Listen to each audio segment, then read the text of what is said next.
Progress মানে perfect positive correlation, কারণ সমান তালে বাড়ছে না, সেম প্রপোর্শনে বাড়ছে না। এক্স যখন 1 থেকে 2 হয় তাহলে বাড়লো কতটা? তখন ওয়াইও 1 থেকে 2 হয়ে গেল, 1 বাড়লো না? আবার 2 থেকে 3 হলে 1 বাড়ছে, এখানেও 2 থেকে 3 1 বাড়ছে, তাহলে পারফেক্ট পজিটিভ কোরিলেশন না? এটা বলো। এক্স যখন 1 ওয়াই তখন 2, এক্স যখন 2 ওয়াই তখন 4, এক্স যখন 3 ওয়াই তখন 3। এবার এটাও পারফেক্ট পজিটিভ কোরিলেশন না? কেন? এই যে দেখো এক্স যখন 1 থেকে 2 হলো বাড়লো কতটা? হ্যাঁ, মানে কয় গুণ বাড়ছে? দ্বিগুণ বাড়ছে। এটা 2 থেকে 4 হয়েছে, কয় গুণ বাড়ছে? হ্যাঁ, এই পাশে নিচে হিসাব করতে গেলে ঠিক থাকে, উপর নিচে করলে ঠিক থাকে। 1 থেকে 2 গুণ 2 4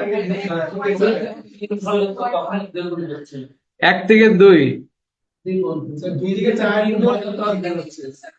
কত পার্সেন্ট বাড়ছে? 1 থেকে 2 যে বাড়লো কত পার্সেন্ট? না, কত পার্সেন্ট?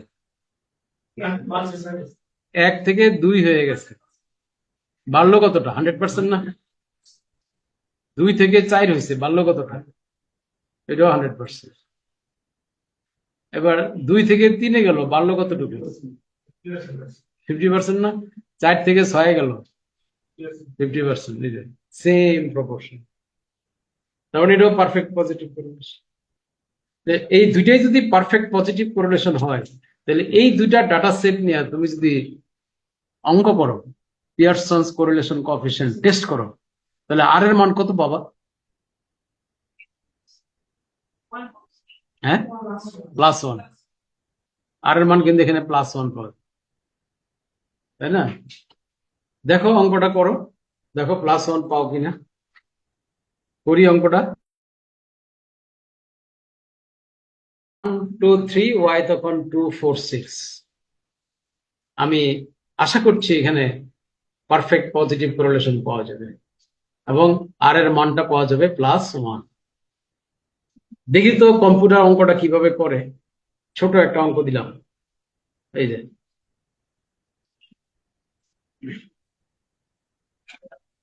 আগে এক্স এর মান বসো। 1 2 3 এক্স বার, 1 2 3 এর গড় কত? এক্স মাইনাস এক্স বার, 1 minus 2, 2 minus 2, 3 minus 2 plus x minus X bar square করো, -1 স্কোয়ার 1, 0 স্কোয়ার 0, 1 স্কোয়ার 1। এবার এই সবটি যোগ করো, summation of X minus X bar square 2। এই সেম কাজটা ওয়াই এর ক্ষেত্রে করো। ওয়াই কি ছিল? 2 4 আর 6, তাহলে ওয়াই বার মানে এই তিনটার গড় কত? 4। Y minus Y bar, 2 minus 4 minus 2, 4 minus 4 0, 6 minus 4 2। এবার Y minus Y bar square 4 0 4। এবার সবটি যোগ করো, summation of Y minus Y bar square হলো 8, আর summation of X minus X bar square হলো 2। লাস্ট কলামটা দেখো, X minus X bar into Y minus Y bar. এই যে এই কলামটা আর এই কলামটার গুণফল, তাহলে যে -1 ইন্টু -2 কত? 2। এই যে 0 ইন্টু 0 কত? 0।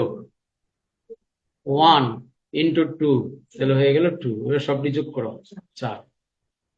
এইবার ফর্মুলায় বসাই দাও, আর এর মান ফর্মুলায় বসাই দাও। উপরে কি? Summation of X minus X bar into Y minus Y bar, মানে এই যে 4, এই যে 4, ঠিক আছে? নিচে whole root summation of X minus X bar square মানে যে 2 into summation of Y minus Y bar square মানে 8। এর উপরে 4, নিচে রুট ওভার 2 ইন্টু 8 কত? 16 রুট কত? উপরে 4 নিচে 4 কত? এই কাজটাই কম্পিউটার করবে হাজার হাজার ডাটা নিয়ে, হাজার হাজার ডাটা একসাথে নিয়ে সে এই কাজটাই করে, এই সেম কাজটা। এই তো, তাহলে তুমি খালি ডাটাটা এন্ট্রি দিবা, এক্স ভেরিয়েবল, ওয়াই ভেরিয়েবল। কম্পিউটারকে কমান্ড দিবা পিয়ারসনস কোরিলেশন কোএফিসিয়েন্ট টেস্ট নাকি Spearman rank correlation coefficient test. এটা হলে আর এর মান পাবো, ওইটা হলে রো এর মান পাবো, ইন্টারপ্রিটেশন সেম। এই গেল তোমার কোরিলেশন।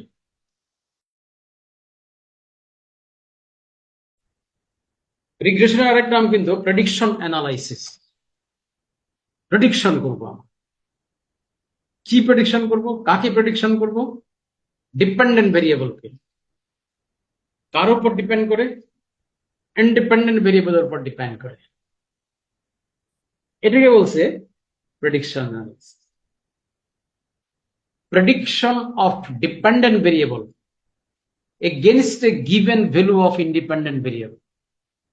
তুমি ইন্ডিপেন্ডেন্ট ভেরিয়েবলের একটা ভ্যালু আমাকে বলবা, এবার তুমি জানতে চাইবা ইন্ডিপেন্ডেন্ট ভেরিয়েবলটা যদি এত হয় তাহলে তার এগেনস্টে ডিপেন্ডেন্ট ভেরিয়েবলটা কত হইতে পারে। এটার নাম হলো রিগ্রেশন। রিগ্রেশন বুঝতে হলে রিগ্রেশন একটা বেসিক ম্যাথমেটিক্স আছে, এটা বুঝতে হবে, একদম বেসিক ম্যাথমেটিক্স। একটু দেখাই।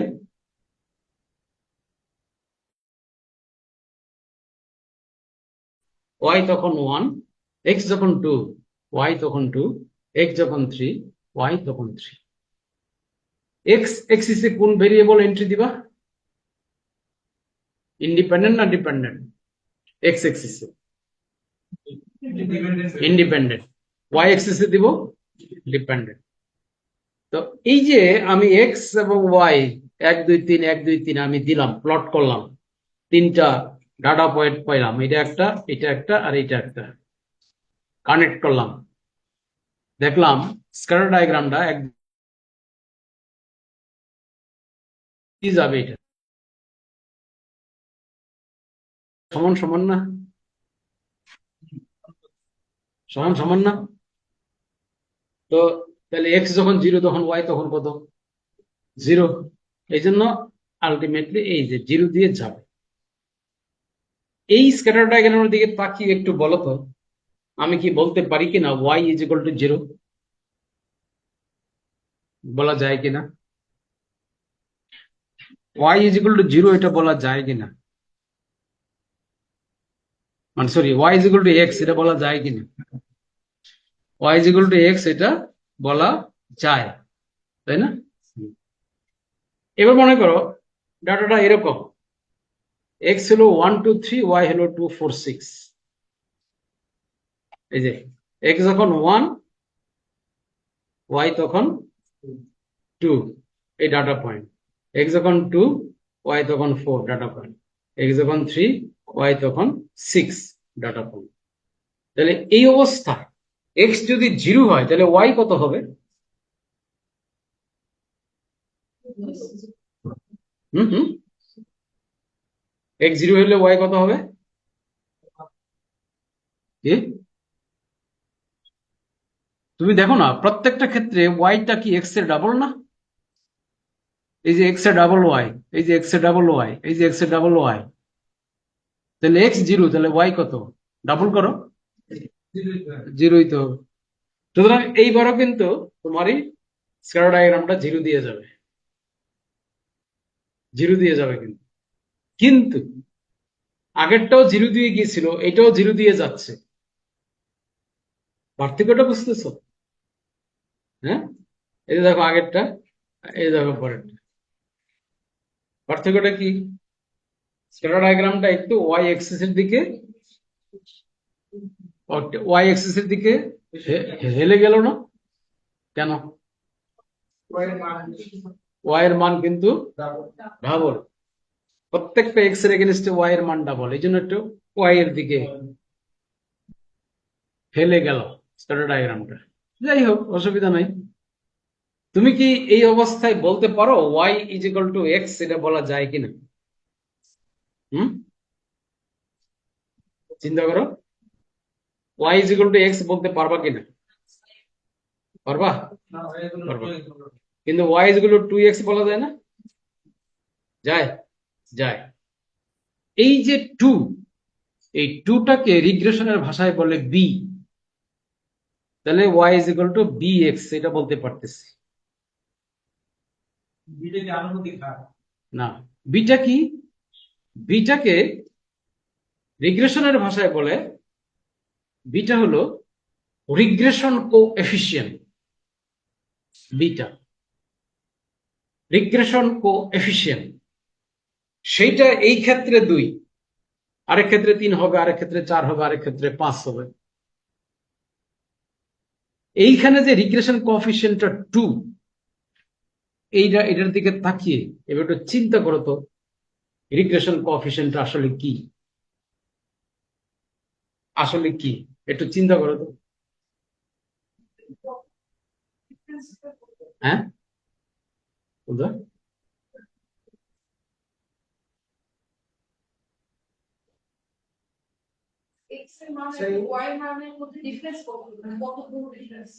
কত গুণ কি একটু ভালো করে দেখো, একটু ভালো করে চিন্তা করো। বিটা হলো রিগ্রেশন কোএফিসিয়েন্ট এবং সেটা হলো এই ক্ষেত্রে 2। তাহলে এই 2 এ কি বোঝা যায়? দেখো, এক্স যখন 1 থেকে 2 হইল তখন ওয়াই কি হইল? 4 হইল। বাড়লো কতটুকু? ওয়াই কতটুকু বাড়লো? ওয়াই কতটুকু বাড়ছে? 2 বাড়ছে। কখন? এক্স যখন 1 বাড়ছে। এক্স যখন 1 ইউনিট বাড়ছে তখন ওয়াই 2 ইউনিট বেড়ে গেছে। পরেরটা চিন্তা করো, এক্স 2 থেকে 3 গেল, কত ইউনিট বাড়লো? 1 ইউনিট। এবার ওয়াই কি খবর? 4 থেকে 6 গেল, কতটুকু বাড়লো? 2 ইউনিট না?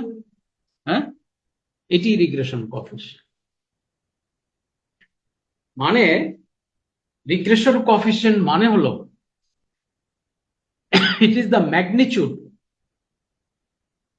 by which y will increase if x increases by 1 unit. x যখন 1 ইউনিট বাড়বে তাহলে y কতটা বাড়বে? x যদি 1 ইউনিট বাড়ে y কতটা কমবে? এইটাই হলো regression coefficient. It is the amount of change on dependent variable when independent variable increases by 1 unit. বুঝা গেছে বিষয়টা? রিগ্রেশন কোএফিসিয়েন্টটা এই কয়েকটা কথা বুঝলেই রিগ্রেশন বোঝা হয়ে যায়। ইন্ডিপেন্ডেন্ট ভেরিয়েবল যদি 1 ইউনিট বাড়ে তাহলে তার ইফেক্ট কতটা পড়বে ওভার দ্য ডিপেন্ডেন্ট ভেরিয়েবল। আমি এখানে দেখতে পাচ্ছি ইন্ডিপেন্ডেন্ট ভেরিয়েবল যদি 1 ইউনিট বাড়ে তাহলে ডিপেন্ডেন্ট ভেরিয়েবল 2 ইউনিট বাড়তেছে। তাহলে আমার রিগ্রেশন কোএফিসিয়েন্ট এখানে 2, যেটাকে আমরা বি দ্বারা প্রকাশ করি। y is equal to bx এটা বলা যায়, আর বিটাই হলো আমার রিগ্রেশন কোএফিসিয়েন্ট। ওকে, এবার আসো আরেকটা এক্সাম্পল দেখাই। মনে করো x যখন 1 2 3, y তখন 7 9 11। x যখন 1 y তখন 7।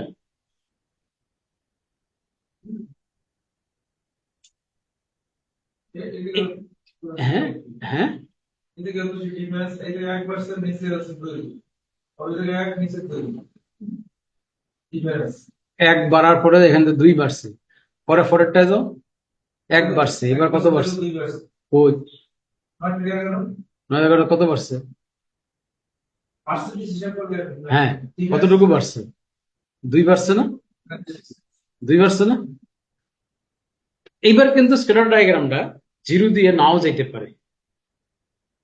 আচ্ছা, ধরলাম 0 দিয়ে গেল না, কিন্তু এরকম একটা জায়গা দিয়ে স্কেলার ডায়াগ্রামটা চলে গেল ওয়াই এক্সিস কে কাট করে। এই অবস্থায় তুমি কি বলবা y is equal to x? বলবা? বলবো না। তুমি কি এটা বলতে পারো y is equal two 5 + 2x? এটা বলা যায় কিনা দেখো তো। y is equal two 5 + 2x, এটা বলা যায় কিনা? বলা যায় না? বসাও, x এর মান বসাও।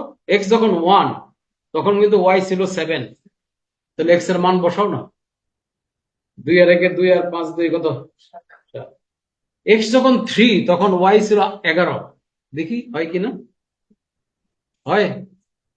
আগেরটার মতো y সমান 2x এর সাথে শুধু এই প্রথম ডিফারেন্সটা 5, 5টা শুধু 5 যোগ করলাম না, তাহলে এটা হলো y is equal two plus 2x। 5 + 2x। 2টা হলো b, মানে রিগ্রেশন কোএফিসিয়েন্ট, আর 5 কে বলা হয় a। a মানে ইন্টারসেপ্ট।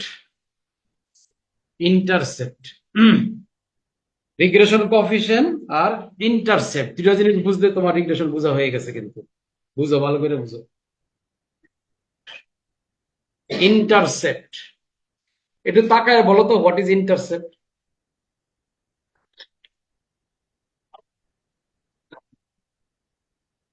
হুম, কি মনে হয়? ইন্টারসেপ্ট কিন্তু এইটুকু, এই যে 0 থেকে এই যে পয়েন্ট এই পর্যন্ত ইন্টারসেপ্ট।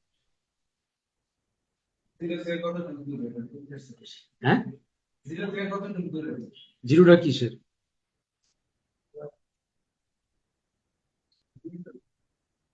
এক 0 থেকে y এর মানটা কত হয়? কি বলছো? এক 0 হইলে y এর মানটা কত হয়? এইটার নামে ইন্টারসেপ্ট। এই যে তুমি বুঝে গেছো, ইন্টারসেপ্ট মানে x যদি 0 হয় ওই অবস্থায় y এর কোনো মান আছে কিনা, এইটি ইন্টারসেপ্ট। আগের দুইটা ডায়াগ্রামে ইন্টারসেপ্ট কত ছিল? 0। x যখন 0 y তখন 0। এখানেও x যখন 0 y তখন 0, ইন্টারসেপ্ট 0 ছিল। এখন ইন্টারসেপ্ট 0 হইলে 0 দিয়ে যাবে। 0 দিয়ে যাবে, এই যে। তাহলে ইন্টারসেপ্টের সংজ্ঞাটা হলো, it is the value of y when x is equal to 0। আর কোনো কথা নেই, x is independent variable is 0। বুঝছো? হুম,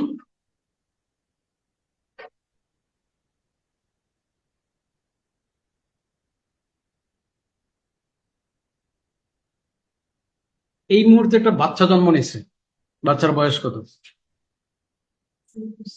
0 না? ওইসব বাপের বয়স আছে?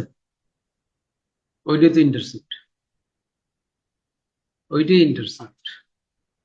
বুঝছো? বাচ্চার বাপ বাপের বয়স, বাচ্চা যখন 0 তখন বাপের বয়স মনে করো 30। ইন্টারসেপ্ট 30, ছোটবেলা অঙ্ক করছো না? এবার বাচ্চার বয়স হয়েছে 10, বাপের বয়স কত? 40। দুজনই 10 বাড়ছে, কিন্তু শুরুতে কিন্তু বাপ ছিল 0তে, 0 এগেনস্টে ছিল 30। ইন্টারসেপ্ট 30 বাচ্চার বয়স যা ইন্টারসেপ্টের সাথে যোগ করে দিবে। যোগ করে দিবে, এটা তো ছোটবেলা অঙ্ক করছো না, পিতা পুত্রের অঙ্ক।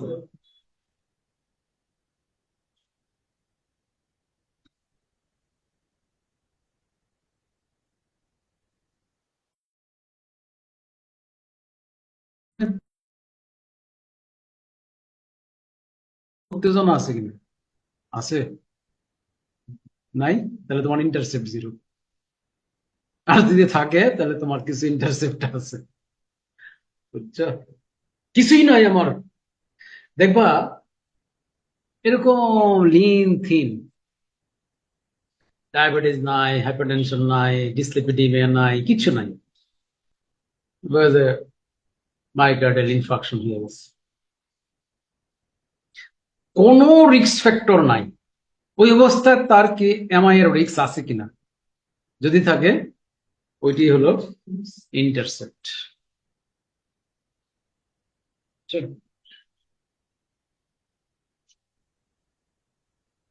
কোনো রিস্ক ফ্যাক্টর নিয়ে বসে না, এটা ইন্টারসেপ্ট কিছুই নাই, তোমার সামনে কিছু নাই, কিছুই নাই।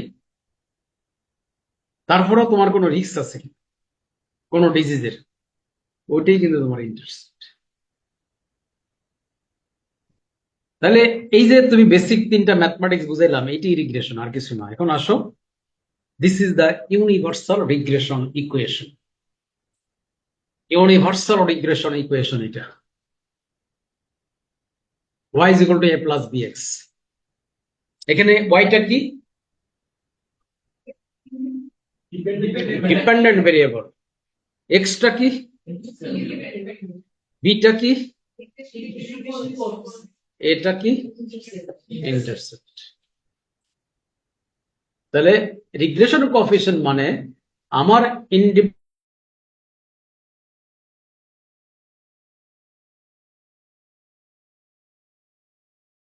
ওভার মাই ডিপেন্ডেন্ট ভেরিয়েবল, এটা হলো রিগ্রেশন কোএফিসিয়েন্ট। ইন্টারসেপ্ট মানে হলো আমার ইন্ডিপেন্ডেন্ট ভেরিয়েবল যদি 0 হয় ওই অবস্থায় ডিপেন্ডেন্ট ভেরিয়েবলের কোনো ভ্যালু আছে কিনা, এটা হলো তোমার ইন্টারসেপ্ট। এই তো হয়ে গেল, বুঝ হয়ে গেছে। এখন আমি মানে রিগ্রেশন কত রকমের আছে একটু তিন টাইপের রিগ্রেশন আছে একটু বলে দিই। হ্যাঁ বলে। একটা আউটকামের উপর একটা ফ্যাক্টর রিলেশন হবে কোরিলেশন বাস্তবিক ক্ষেত্রে বুঝতে পারতেছি তখন রিলেশন আছে কোরিলেশন আছে এটা নিয়ে এখন জানো মানে প্রেক্ষাপট অনুযায়ী এটা অবশ্যই রিলেশন থাকবে কিন্তু আমি প্র্যাকটিক্যাল ডাটা নেওয়ার সময় দেখতেছি একবার প্র্যাকটিক্যাল অরিজিনাল ডাটা নিয়ে দেখতেছি আসলে নিলে কোরিলেশন হয় না কিন্তু বাস্তবিকতার কোরিলেশন অবশ্যই থাকে ডাটা নেওয়ার পরে দেখতেছি কোরিলেশন হচ্ছে না সেই ক্ষেত্রে কি সিস্টেম হবে কি করে না হবে না কেন? না হওয়ার কি আছে? তুমি কোরিলেশন টেস্ট করে কিছু পাইলা না, কিন্তু তোমার কাছে মনে হয়েছিল যেন কোরিলেশন আছে। তোমার মনে হয়েছিল কিন্তু টেস্ট করে দেখলাম নাই, হবে না হওয়ার তো কিছু।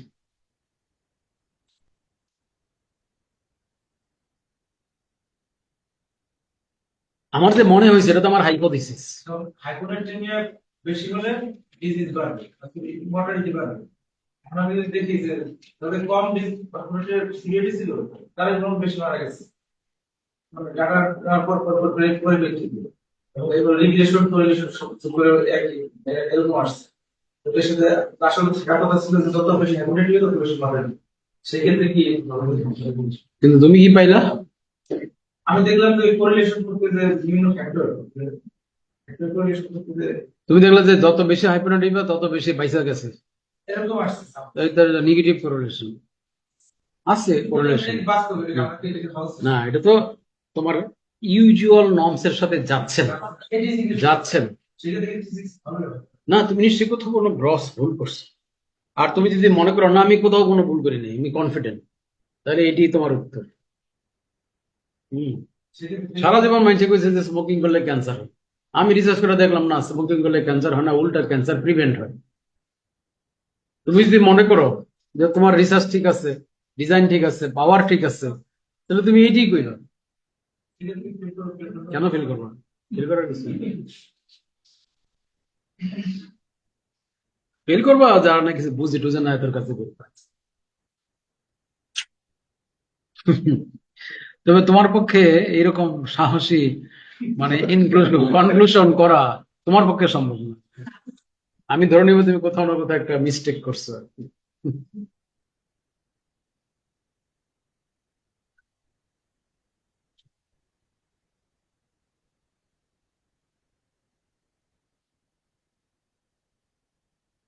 হইল? তাহলে সিম্পল রিগ্রেশন কখন করব দেখো। prediction of one dependent variable from one independent variable.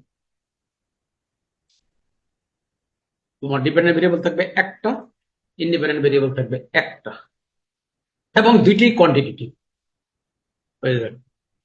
এরকম হইলে সিম্পল রিগ্রেশনের কম্পিউটারকে কমান্ড দিবা, ওই যে prediction of plasma volume from body weight, একটা ডিপেন্ডেন্ট ভেরিয়েবল একটা ইন্ডিপেন্ডেন্ট ভেরিয়েবল দুইটি quantitative. Prediction of examination mark from IQ, dependent variable একটা, ইন্ডিপেন্ডেন্ট ভেরিয়েবল একটা এবং দুইটি কোয়ান্টিটেটিভ। এরকম হইলে সিম্পল রিগ্রেশন। এগুলো আর দরকার নাই। একটা এক্সারসাইজ দেখো সিম্পল রিগ্রেশনের। prediction of systolic blood pressure from height. Systolic blood প্রেসারের ইউনিটটা হলো মিলিমিটার মার্কারি, হাইটের ইউনিটটা হলো সেন্টিমিটার। এখানে কোনটা ওয়াই, মানে ডিপেন্ডেন্ট ভেরিয়েবল কোনটা? Systolic blood pressure. Independent variable কোনটা? হাইট। এবার তুমি 500টা লোকের হাইট মেজার করো, সিস্টোলিক ব্লাড প্রেসার মেজার করো। 500 লোকের 500টা হাইট, 500 লোকের 500টা সিস্টোলিক ব্লাড প্রেসার। এন্ট্রি দাও, দিয়ে কম্পিউটারকে বলো একটা রিগ্রেশন টেস্ট করে দাও। কম্পিউটার এরকম একটা আউটপুট তোমার সামনে হাজির করবে। এই আউটপুট থেকে তুমি 3টা জিনিস খালি খুঁজে বের করো। এক, ইন্টারসেপ্টটা কত, রিগ্রেশন কোএফিসিয়েন্টটা কত, আর পি ভ্যালুটা কত। এই যে দেখো, intercept 46.28, P value significant. Height একটা মাত্র ইন্ডিপেন্ডেন্ট ভেরিয়েবল, তার এগেইনস্টে যে ফিগারটা, এটি হলো তোমার regression coefficient of the height 0.48, P value significant. তাহলে বোঝা গেল যে height is significantly associated with the systolic blood pressure. হাইটটা এন্ট্রি দিলাম কোন ইউনিটে বলো? সেন্টিমিটারে দিলাম না? হ্যাঁ, তাহলে বলো রিগ্রেশন কোএফিসিয়েন্ট কিন্তু 0.48, এটা বি আর এটা এ 46.28। এবার বলো হাইট যদি 1 সেন্টিমিটার বাড়ে তাহলে আমার সিস্টোলিক ব্লাড প্রেসার কতটুকু বাড়বে? উত্তরটা এখানে আছে কিন্তু। হাইট যদি 1 সেন্টিমিটার বাড়ে তাহলে আমার রিগ্রেশন কি বলে সিস্টোলিক ব্লাড প্রেসার কতটুকু বাড়বে? না না, এইটা বলবো, ওইটার দিকে তাকাবো। বলবো যে হাইট যদি 1 সেন্টিমিটার বাড়ে তখন আমার সিস্টোলিক ব্লাড প্রেসার বাড়বে 0.48 মিলিমিটার মার্কে। হাইট যদি 0 হয়, বেটার হাইট 0, ওই অবস্থায় তার কোনো সিস্টোলিক ব্লাড প্রেসার পাওয়া যাবে? ইয়েস, এই যে ইন্টারসেপ্ট 46.28, থিওরিটিক্যাল কথা, থিওরিটিক্যাল কথা। প্রেসার আছে। এখন এটাকে তুমি ইকুয়েশনে ফেলো, তাহলে ওয়াই মানে systolic blood pressure is equal to A কত, এটা plus B into X, B কত ইন্টু এক্স। এই যে এইবার এখানে ইচ্ছা মতো হাইট বসাও, যে কোনো একটা হাইট বসাও, তার করসপন্ডিং সিস্টোলিক ব্লাড প্রেসার পেয়ে যাবে। যে কোনো একটা হাইট, বুঝছো? এইটাই হলো সিম্পল রিগ্রেশন। এবার যাও মাল্টিপল রিগ্রেশন কখন করবে, দেখো কি বলছে। Prediction of one dependent variable from two or more independent variable. আগেটার মধ্যে পার্থক্য কোথায় হলো? এটা একটা ছিল, এবার কিন্তু ডিপেন্ডেন্ট একটা, কিন্তু ইন্ডিপেন্ডেন্ট দুইটা অথবা বেশি, তাই তো থাকে আসলে। কোয়ান্টিটেটিভ। ইন্ডিপেন্ডেন্ট ভেরিয়েবলটা কেমন হবে? সব কোয়ান্টিটেটিভ হতে পারে, সব কোয়ালিটেটিভ হতে পারে, অথবা মিক্সড হতে পারে, কিছু কোয়ান্টিটেটিভ কিছু কোয়ালিটেটিভ, এমনও হতে পারে। এই হলো শর্তটা। দেখো কিছু এক্সাম্পল। তাহলে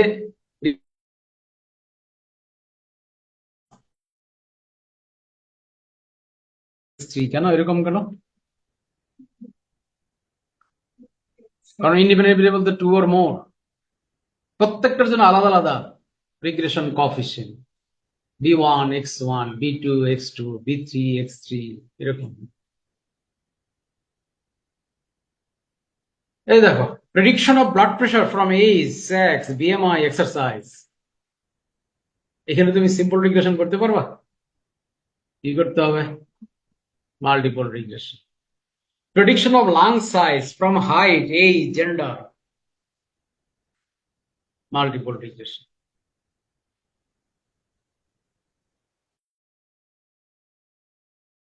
একটা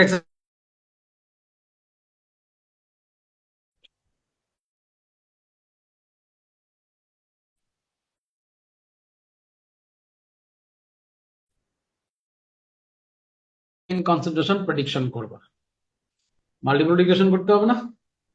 কেন কেন মাল্টিপল রিগ্রেশন করবো? ইন্ডিপেন্ডেন্ট ভেরিয়েবল তো দুইটা, এই জন্য। তাহলে এখানে ওয়াইটা হলো ডিপেন্ডেন্ট ভেরিয়েবল, মানে হিমোগ্লোবিন কনসেন্ট্রেশন গ্রাম পার ডিএল। ইন্ডিপেন্ডেন্ট ভেরিয়েবল দুইটা, x1 পিসিবি, x2 এইচ। তাহলে ইকুয়েশনটা হবে এরকম, haemoglobin is equal to A plus B one PCB plus B2 H, এরকম হবে ইকুয়েশনটা। এইবার তুমি 300 লোকের প্রত্যেকের 3টা ভ্যালু জেনারেট করো, কি কি? Haemoglobin, PCB, H. 300 লোক, প্রত্যেকের 3টা করে ডেটা দাও, কম্পিউটারে এন্ট্রি দাও, দিয়ে কম্পিউটারকে বলো যে তুমি একটা মাল্টিপল দিল। দেখো ইন্টারসেপ্ট কত এখানে। ইন্টারসেপ্টের আরেক নাম কিন্তু কনস্ট্যান্ট, মনে রাখো এটা। ইন্টারসেপ্টের আরেক নাম কনস্ট্যান্ট, আর রিগ্রেশন কোএফিসিয়েন্টের আরেক নাম কিন্তু স্লোপ, SLOPE, স্লোপ। তাহলে এখানে ইন্টারসেপ্ট কত পাইলাম? 24। পিসিবির রিগ্রেশন কোএফিসিয়েন্ট কত পাইলাম? এই যে এটা 0.097। এইজের রিগ্রেশন কোএফিসিয়েন্ট কত পাইলাম? 0.11। তাকায় দেখলাম পি ভ্যালু সিগনিফিকেন্ট। তাহলে কি বলবো? PCB and age are significantly associated with hemoglobin concentration. বলো, পিসিবি যদি 1% বাড়ে, পিসিবি তো ইউনিট কি, পার্সেন্টেজ না? ফ্যাক্টর বলুন পার্সেন্টেজ দিই না। পিসিবি যদি 1% বাড়ে, তাহলে হিমোগ্লোবিন কতটা বাড়বে?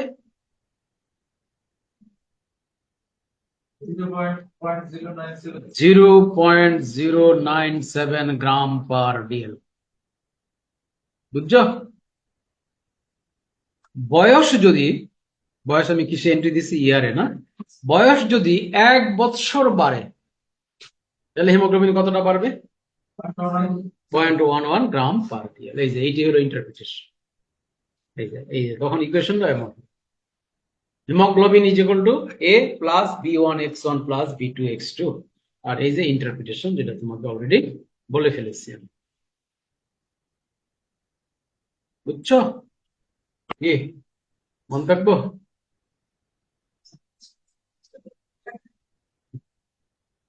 মন থাকবো? মন থাকবো না? মন থাকবে, মন থাকবে। আপাতত যেটুকু কইছে এটুকু বুঝছো কিনা তাই কর।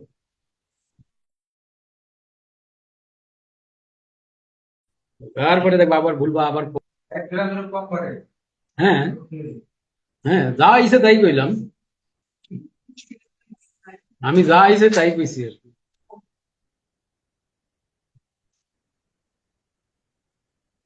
এবার আসো একটা করি আমরা, দেখো কি বলছে। Prediction of one dependent variable from two or more independent variable. এই শর্তটা কার মতো হইল? মাল্টিপল রিগ্রেশনের মতো হইল। ডিপেন্ডেন্ট ভেরিয়েবলটা কেমন? কোয়ালিটেটিভ বাইনারি, কিন্তু মাল্টিপলে কি ছিল?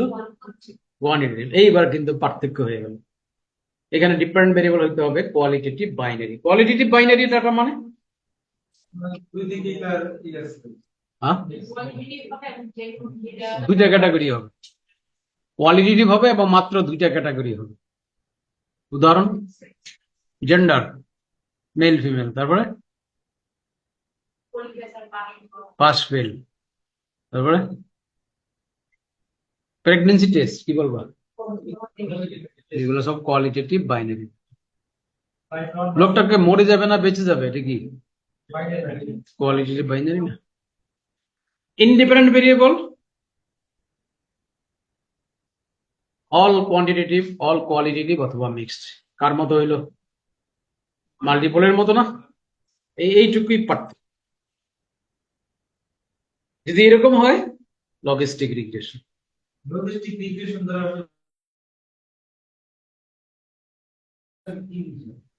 Prediction of a qualitative binary outcome from different independent variables. মানে যেখানে মানে মর্টালিটি প্রশ্ন আসবে সেখানে আমরা ইউজ করতে পারি। এই যে দেখো, prediction of herpes virus infection in a patient with gonorrhea, syphilis, HIV positive old age. আমরা সার্চ পজিটিভ হয়েছে না হয়নি, হয়েছে না হয় না, এটা কোয়ালিটেটিভ বাইনারি না? মানে ডে নট ডে হয়েছে বা হয়নি। হয় না, ভাই মরে গেল না বাইসে গেল, বা কোন একটা কমপ্লিকেশন চিন্তা করো যে অ্যাকিউট এমআই পেশেন্টের কোন কোন ফ্যাক্টর উপর ডিপেন্ড করে অ্যাকচুয়াল ফিব্রিলেশন হয় জানতে চাই। এটা কিন্তু লজিস্টিক রিগ্রেশন। কারণ অ্যাকিউট এমআই পেশেন্টের অ্যাকচুয়াল ফিব্রিলেশন হবে নাকি হবে না, এটা কি ডাটা? Binary data. এবার তুমি দেখো কোন কোন ফ্যাক্টর, এই রিস্ক ফ্যাক্টর এখানে কাজ করতেছে। What are the different risk factors to cause actual fibrillation in acute MI patient?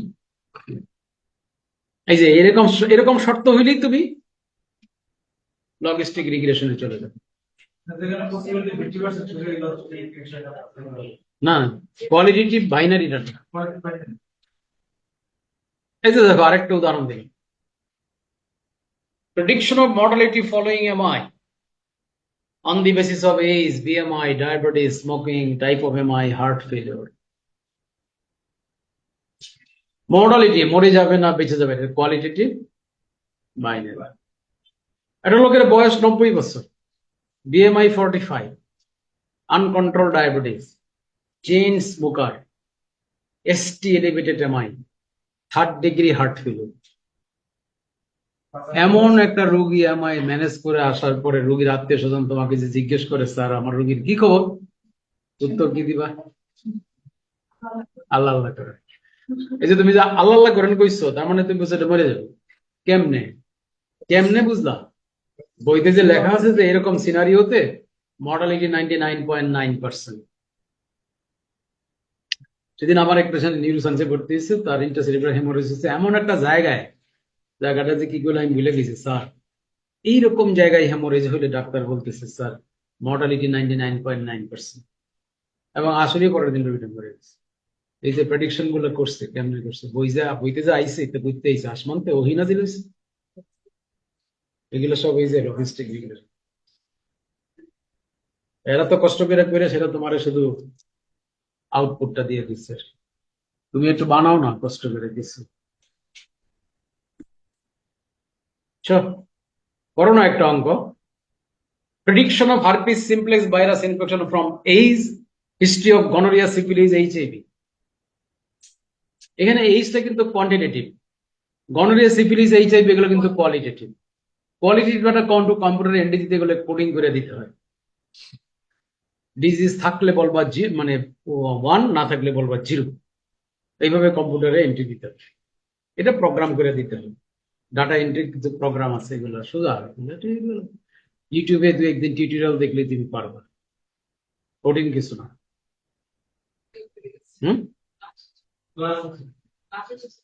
সামনে ক্লাস আছে, হয়েছে তাহলে তো হয়েছে, সোজা এগুলো।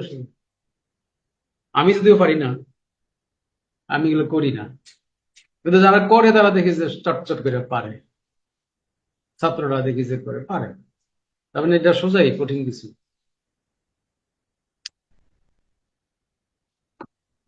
এগুলো তোমাকে বুঝতে হবে, পরীক্ষাতে ডিফেন্ড করতে হবে। তোমার খালি একজনে করে দিল আর তুমি কিছু বুঝলা না, মিনিমাম বুস্ট গুলো লাগবে তুমি, না হলে তো করে দেখ অন্যজনে, কিন্তু জিনিসটা তো আমাকে ইন্টেলেকচুয়ালি বুঝতে হবে, ইন্টারপ্রিটেশনটা আমার বুঝতে হবে। তো দেখো দাও না এরকম মানে কি বলে 200-300 রোগীর ডাটা গুলা কালেক্ট করে দিয়ে দাও এন্ট্রি।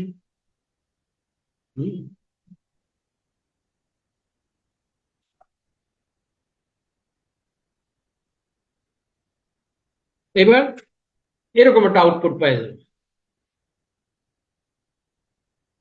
এই আউটপুট থেকে তুমি শুধু যে জিনিসটা খুঁজে বের করবে হলো এই যে অডস রেশিওটা আর এই পি ভ্যালুটা, আর কিছু দরকার নেই। দেখো গনোরিয়া অডস রেশিও কত?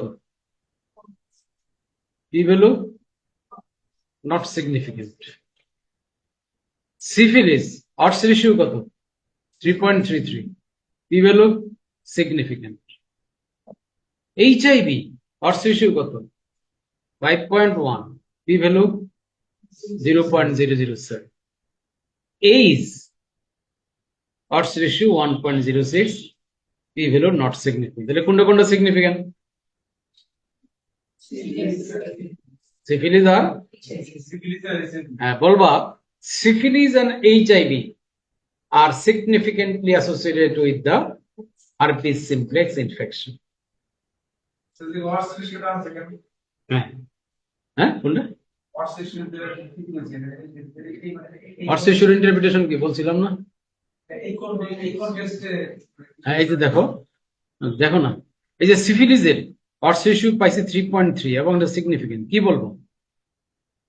সিফিলিস থাকলে পরে হারপিস সিমপ্লেক্স হওয়ার রিস্ক 3.3 টাইমস মোর দেন সিফিলিস না থাকলে। যার সিফিলিস নাই তার তুলনায় যার সিফিলিস আছে তার হারপিস সিমপ্লেক্স হওয়ার রিস্ক 3.3 টাইমস মোর। এটা বুঝতে পারছি এই কনটেক্সটের সাথে অবসেশন যুক্ত হবে এই ক্যালকুলেশন করলাম বা করলাম। তুমি ক্যালকুলেশন দিয়ে কি করো? তোমার এই ফিনিশ প্রোডাক্ট দিলাম, খালি এখান থেকে ফিনিশ প্রোডাক্ট বাই করো। ক্যালকুলেশন দরকার না, কম্পিউটার কিভাবে ক্যালকুলেট করছে ওটা জানার দরকার নেই। এইচআইভি odds ratio পাইলাম 5.1 এবং এটা সিগনিফিকেন্ট। কি বলবা? এইচআইভি পজিটিভ যারা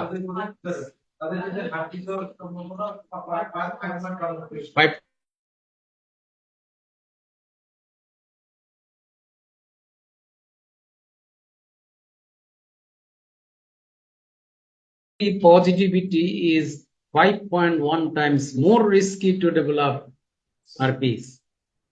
Syphilis positive is 3.3 times more risky to develop herpes.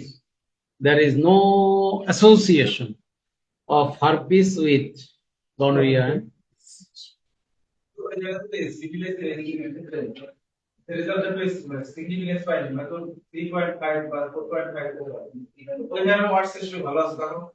কুন্ডা কুন্ডা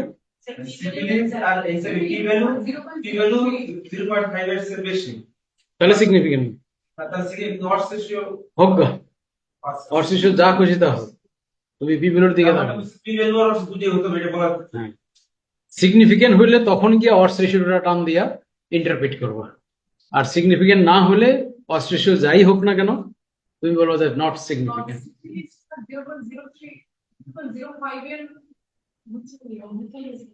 0.03 এগুলো তো সিগনিফিকেন্ট, লেস দেন 0.05 না, ঠিক আছে না? এইটুকুই মাথায় রাখো, আর দরকার নাই, ব্যাস হয়ে গেছে। কোরিলেশন রিলেশন হ্যাজার্ড রেশিও তো সার্ভাইভাল না, এটা শুধু এইটুকু তোমাকে বলে দিই, হ্যাজার্ড রেশিও আমরা Hazard ratio is kind of odds ratio. আমি বলি Hazard ratio is a sort of odds ratio, কিন্তু odds রেশিও তুমি করবা কখন? যখন কেস কন্ট্রোল স্টাডি হয় অথবা ক্রস সেকশনাল স্টাডি হয়। হ্যাজার্ড রেশিও করবা কখন? যখন এটা একটা সার্ভাইভাল স্টাডি হয়। সার্ভাইভাল স্টাডি মানে হলো একটা প্রসপেক্টিভ লঙ্গিটিউডিনাল স্টাডি। যেমন একটা উদাহরণ দিই তোমাকে, যে এমআই পেশেন্টের সাথে যদি ডায়াবেটিস থাকে তাহলে তার মর্টালিটি রিস্ক কত। তোমার একটা কন্ট্রোল গ্রুপ থাকবে না, সেটা হলো এমআই পেশেন্ট উইদাউট ডায়াবেটিস। এখন একদিকে মনে করো 200টা এমআই পেশেন্ট উইথ ডায়াবেটিস, আরেকদিকে 200টা এমআই পেশেন্ট উইদাউট ডায়াবেটিস। এবার ফলো আপ করো, প্রত্যেক মাসে মাসে ডাটা নিবে, প্রতি মাসে মাসে ডাটা নিবে, প্রতি মাসে মাসে, অথবা 3 মাস পর পর ডাটা। পার্থক্যটা কোথায় দেখো, আমি যেটা প্রসপেক্টিভ কোহর্ট স্টাডি করি,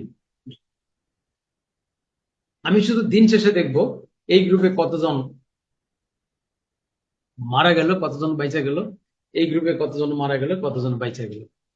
কিন্তু সার্ভাইভাল স্টাডিতে কিন্তু ডাটাটা এইভাবে নেওয়া হয়নি, প্রতিটা ফলো আপের মধ্যে ডাটা নেওয়া হয়। হ্যাঁ এলো না।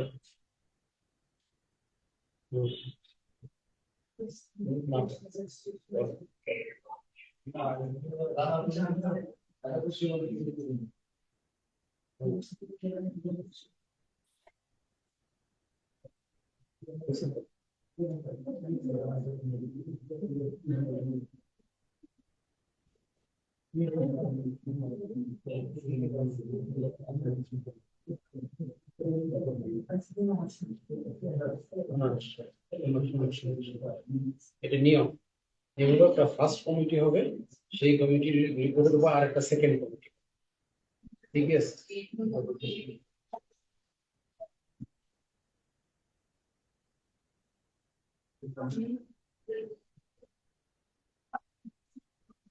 কমিটিতে কে কে আছে তুমি আর কি?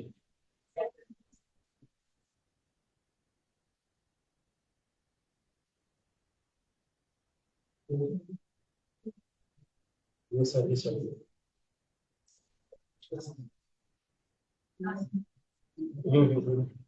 এটা তো ফাইনাল কমিটি, এগুলো শক্তিশালী কমিটি। ঠিক আছে। Yes.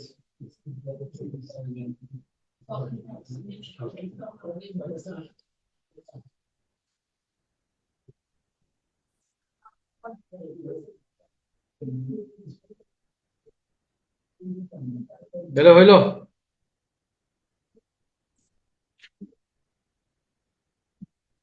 হ্যাঁ বলো।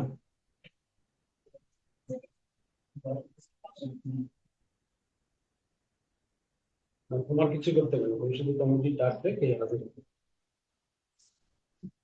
কিছু নেই, ইনস্ট্রাকশন না থাকলে কিছু।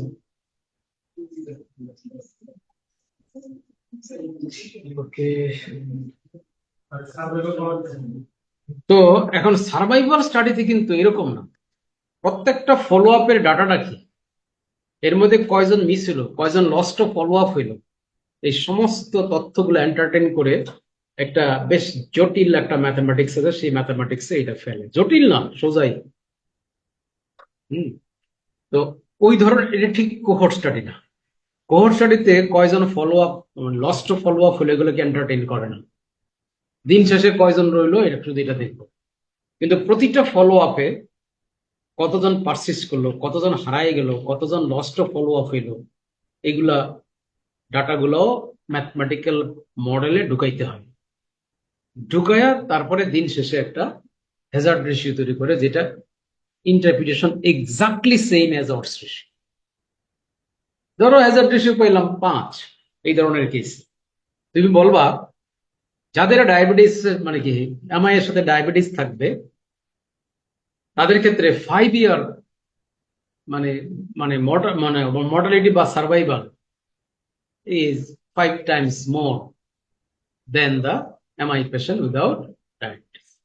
এইভাবে ইন্টারপ্রিট, যে ধরনের স্টাডিতে বারবার ফলো আপের মধ্যে সবকিছু নিতে হয়, সেই এগুলো সার্ভাইভাল স্টাডি। সার্ভাইভাল স্টাডি ধরনের হ্যাজার্ড রেশিও। এই জন্য ওইখানে অডস রেশিওর জায়গায় হ্যাজার্ড রেশিও করে, কিন্তু তার ম্যাথামেটিক্সটা অডস রেশিওর মতো এবং ইন্টারপ্রিটেশনটাও অডস রেশিওর মতো। এটা খুব সুন্দর, ইন্টারেস্টিং রিসার্চ এগুলো, এই হিসেবে এগুলো ভালো, ভালো করে, অনেকে করে। মাঝে মধ্যে দুই একটা থিসিস পেয়েছি বিগত মানে 15-20 বছরে একটা দুইটা থিসিস পেয়েছিলাম চট্টগ্রামের, এগুলো তারা এই সার্ভাইভাল স্টাডি করছে। শুধু এটা মনে রাখবা, odds ratio, relative risk, hazard ratio, এগুলো ইন্টারপ্রিটেশন সেম। শুধু অডস রেশিও করবা কেস কন্ট্রোল সেকশনাল স্টাডিতে, রিলেটিভ রিস্ক করবা কোহর্ট স্টাডি এবং ক্লিনিক্যাল ট্রায়ালে, হ্যাজার্ড রেশিও করবা সার্ভাইভাল স্টাডিতে, সার্ভাইভাল অ্যানালাইসিস। যে আমরা বলি না যে লিউকেমিয়ার 5 ইয়ার সার্ভাইভাল এত%, প্রস্টেট ক্যান্সারের 10 ইয়ার সার্ভাইভাল এত%, এগুলো বলি না, এটি তো সার্ভাইভাল স্টাডি। তারপরে আবার এরকম বলতে পারি যে প্রস্টেট ক্যান্সারের 1 ইয়ার মর্টালিটি এত%, 5 ইয়ার মর্টালিটি এত%, এরকম তো বলি, উল্টা করে বলি। এগুলো মানে এই যে হ্যাজার্ড রেশিও দিয়ে করে এগুলো। হইলো তাইলে, যাও, অনেক পড়ালেখা।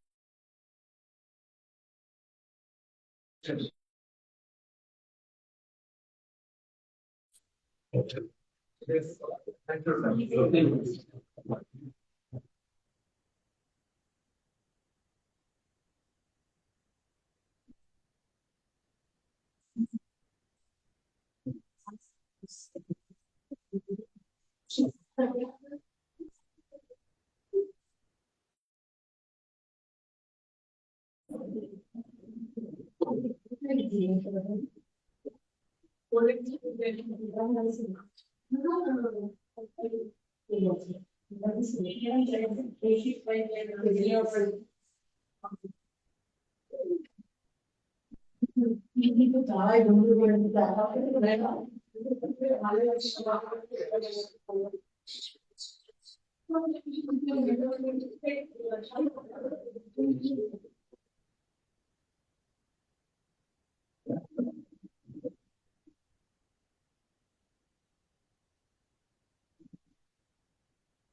সামনে